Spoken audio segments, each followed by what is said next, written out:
Assalamu alaikum mekендештер. Амансыздарбы?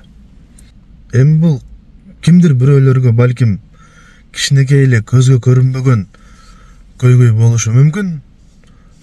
Мүмкүн такыр эле көйгөй катары эсептебеген кишилер да бар да. Бирок ар бир проблема ушул кичинекей маселеден башталат.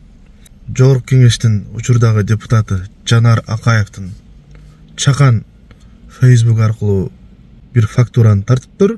Ошо менен бөлүшүүнү туура көрдүм.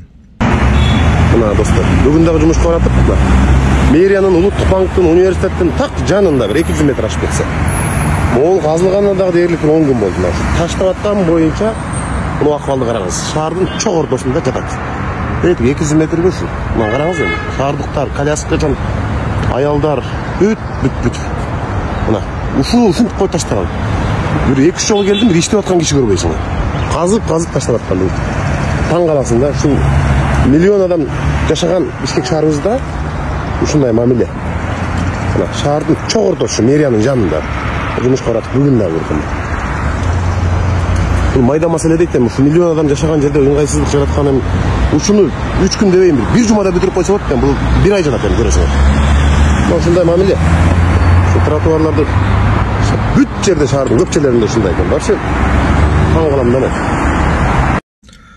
Бул Канседа Борбор кала. Кыргызстандын Борбор шаары. Бишкек. Ак үйдүн тегерек четиндеги эле болуп аткан иштер. Тагыраак айтканда, көчө ичиндеги кээ бир жараксызга айланган жолдордун 10 күндөп бүтпөй тургандыгы бул жакшы эмес көрүнүш. Ошондуктан мен да бул маселени туура деп эсептейм.